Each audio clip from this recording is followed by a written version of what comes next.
नमस्कार भैया, हम गायक ओम प्रकाश सानी और फुलटून रउआ लोग से हाथ जोड़ के निहोरा करतानी कि बबुआ आयांश की इलाज में 16 करोड़ रुपया लगता। सबे मदद करे भैया, आयांश के जिंदगी बचा ली भैया। म्यूजिक बाय प्रमोद परदेसी।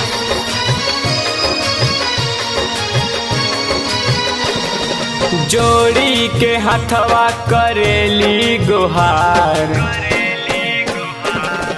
जोड़ी के हथवा करेली गुहार, बचा ले आयांश के हमार, बचा ले आयांश के हमार। जोड़ी के हथवा करीले गुहार, जोड़ी के हथवा करीले गुहार, बचा ली आयांश के हमार, बचा ली आयांश के हमार।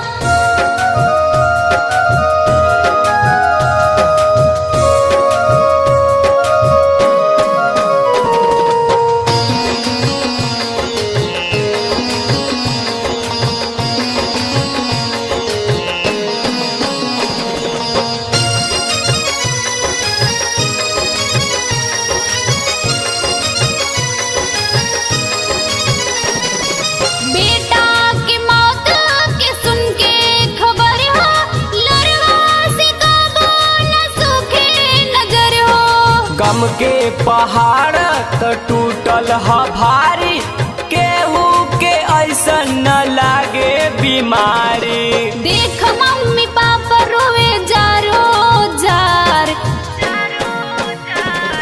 देख मम्मी पापा रोवे जारो जार, बचा ली आयांश के हमार, बचा ली आयांश के हमार।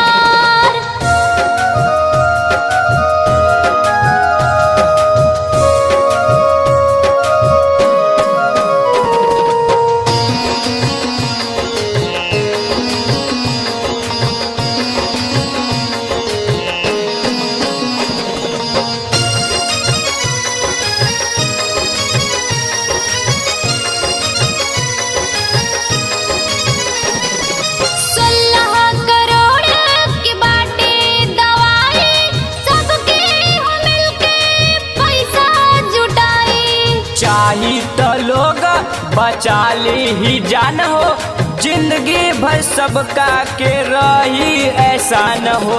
जिंदगी के भीख मांगी अचरा पसार, जिंदगी के भीख मांगी अचरा पसार, बचा ली आयांश के हमार, बचा ली आयांश के हमार। RCM म्यूजिक न्यू ऐप अभी डाउनलोड कीजिए हमारे गूगल प्ले स्टोर से और पाए भोजपुरी लोकगीतों का एक से बढ़कर एक ऑडियो वीडियो सॉन्ग बिल्कुल मुफ्त।